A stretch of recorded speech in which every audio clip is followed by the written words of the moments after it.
नमस्कार और जय भीम साथियों। प्रेरणा केंद्र से आपका स्वागत है। मेरा नाम विद्याभूषण रावत है और ये प्रेरणा केंद्र की शुरुआत के दौर से ही मैं यहाँ से जुड़ा रहा हूँ।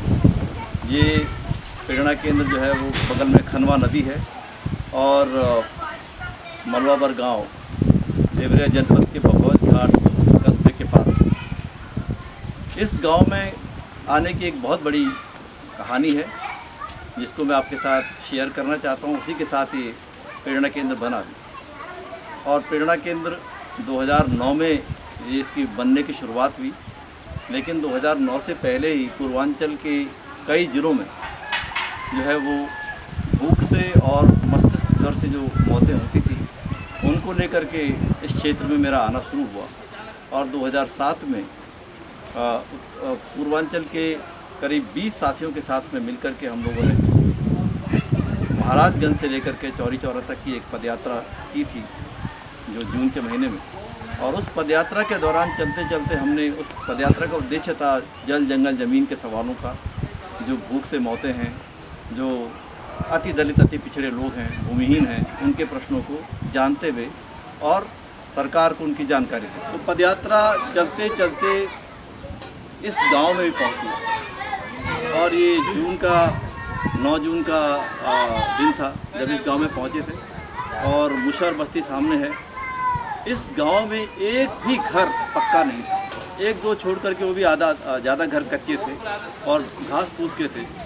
और जब सुबह के समय हम यहाँ पहुँचे थे तो हमने देखा मुशहर बच्चे जो है वो ताड़ी के पेड़ के पास में खड़े होकर ताड़ी का इंतज़ार कर रहे थे। 2 रुपया गिलास का ताड़ी का उस समय वो लेके आता था, बना के चला जाता था। और सारे बच्चे जो थे वो कोई स्कूल जाने का नहीं होता था, उनके साथ बहुत शोषण था। तो दूर से ही लोग बोलते थे मुशहरों के बच्चे हैं, इनको तो स्कूल में आना भी अपराध है। और उस दौरान ही हमारी समझ में आया यात्रा के दौरान कि इस पूर्वांचल के अंदर कुछ समाज हैं जिनकी स्थिति बहुत गंभीर है और जिन पर हम लोगों को ध्यान देना चाहिए। तो यहाँ पर जो बच्चे थे उनको स्कूलों में जाने नहीं दिया जाता था। तो पूरी पदयात्रा के दौरान ये 10वें दिन में हम यहाँ पर पहुँचे तो हमने कहानियाँ सुनी थी कि भाई मुशहर बच्चे जो है किस हालत में रहते हैं, लेकिन देखा नहीं था। यात्रा के दौरान उनको दिखाई दिया कि मुशहर बच्चे कैसे जो है वो चूहा पकड़ के ला रहे हैं। और ये बात जब हमने बताई देश के मीडिया के सामने भी ये बात रखी कि भाई घोंगा खा रहे हैं लोग, तो कई लोगों ने कहा घोंगा तो बहुत अच्छी चीज़ होती है, लेकिन ये लोग मजबूरी में खा रहे थे, खाने के लिए कुछ था नहीं, राशन की दुकानों में राशन मिलता नहीं, राशन कार्ड लोगों के बने हुए नहीं थे। तो यहाँ पर बच्चे को स्कूल नहीं जा रहा था।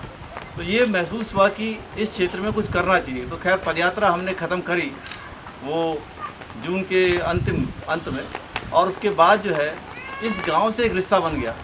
धीरे धीरे करके आना जाना शुरू हुआ और हमने यहाँ पर इस पेड़ के नीचे जो पेड़, तो ये जो बांस का आपको पेड़ दिखाई दे रहे हैं, इन पेड़ों के नीचे हमने पहली बार एक चेयर और एक टेबल रख के बच्चों के लिए एक स्कूल की शुरुआत की। और उद्देश्य था कि वहाँ पर बच्चे बैठना शुरू करें। पहले क्या होता था कि जब इस गांव में लोग आते थे बाहर से गाड़ी लेके, जैसे आपकी गाड़ी आई, तो बच्चे भाग जाते थे। उनको डर रहता था कि पुलिस वाले आ गए या कोई अधिकारी आ गया, तो इतना भयभीत होते थे कि सब गाँव खाली हो जाता था। और उन बच्चों को बैठाना एक जगह पे 2 घंटा 3 घंटा तो बहुत बड़ी बात है, जब बच्चा बैठेगा ही नहीं। तो यहाँ पर जब हमने शुरू किया तो 2 टीचर्स हमने रखे और उनको हमने अनुरोध किया कि भाई आप 2 या 3 घंटे यहाँ पर रहिए और 2-3 घंटे कुछ नहीं है, भाई इनको बैठ के थोड़ा बैठना सीखा।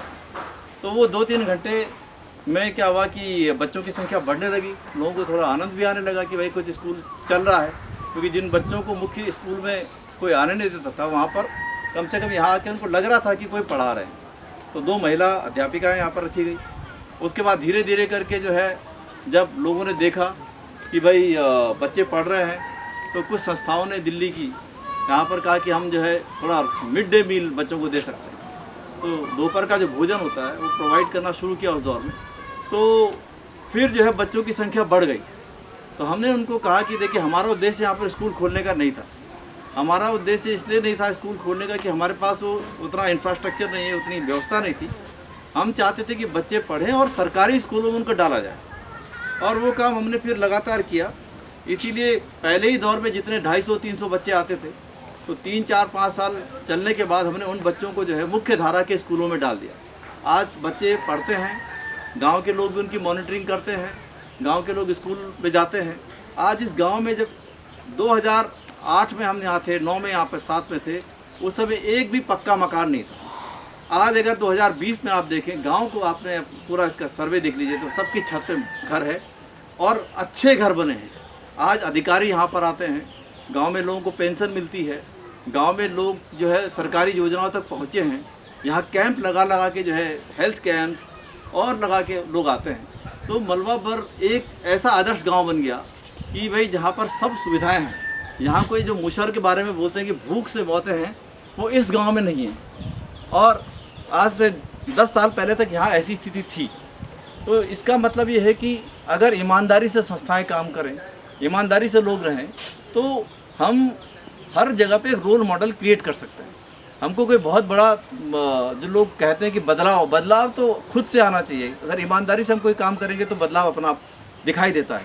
और ये इस गांव में हमारा जब एक केंद्र बना तो लोगों को एक ताकत मिलती है। जो मुशर्रफ को पहले डराने की कोशिश करते थे, वो डरते नहीं। आप हर एक से बात कर सकते हैं, अपने निर्णय वो खुद लेते हैं और कहीं भी जा सकते हैं।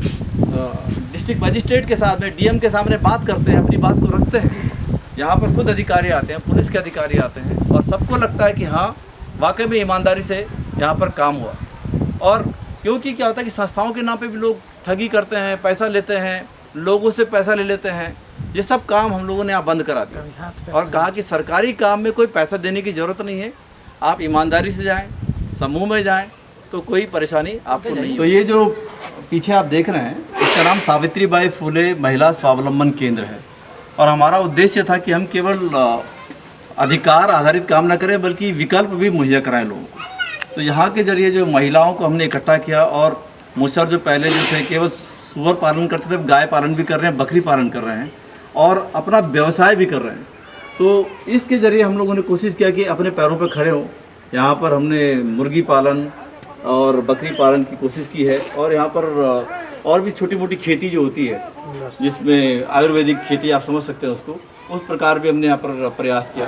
और आज मुसहर लोग भी जो है सब्जियाँ उगा रहे हैं, जो केवल पहले गेहूँ और चावल में ही होते थे। आज अगर उनके यहाँ पर चले जाएँ तो आप उन्होंने सब्जियाँ और फल फ्रूट वगैरह वो भी कोशिश कर रहे हैं। तो अपने पैरों पे खड़े करने के लिए ही ये एक वो बनाई थी। और ये लाइब्रेरी के साथ इसका उद्देश्य था कि हम ये मानते हैं कि मानव विकास केवल जो है आर्थिक नहीं होता है। वो मानव विकास जो है वो उसके लिए ज़रूरी है कि आपको जो है उसका मानसिक विकास भी करना पड़ेगा। और इसीलिए बहुत से संगठन जो केवल ये सोचते हैं कि आर्थिक विकास से बदलाव आ जाएगा, तो हम उसको नहीं मानते। इसलिए यहाँ पर ये लाइब्रेरी बनाई गई ताकि लोग को जो है वैचारिक तौर पे भी जो है उनके दिमाग खुले जाएं, अंधविश्वास से उनको दूर रखा जाए। तो ये लाइब्रेरी फिर खुली गई यहाँ के लोगों के लिए और इस क्षेत्र के लोगों के लिए, ताकि उनको जो है उनके लिए तर्कवादी किताबें उपलब्ध कराएं और उनका राजनीतिक चिंतन एक मजबूत हो और अपने समाज के बारे में सोचें। हमारा उद्देश्य है कि यहाँ से नए लेखक, नए फिल्मकार, नए फोटोग्राफर, ऐसी टीम तैयार हो पूरे प्रदेश के लिए, जो बहुजन समाज से आते हैं, जो पिछड़े समाज से आते हैं, तब उनको मौका मिले। तो यही उद्देश्य इस लाइब्रेरी का भी है कि यहाँ पर लोग आपस में बहस करें इस चीज़ को लेकर के, और उनको मौका मिले देश भर के जो ऐसे लोग हैं जो काम कर रहे हैं उनके साथ बात करने का।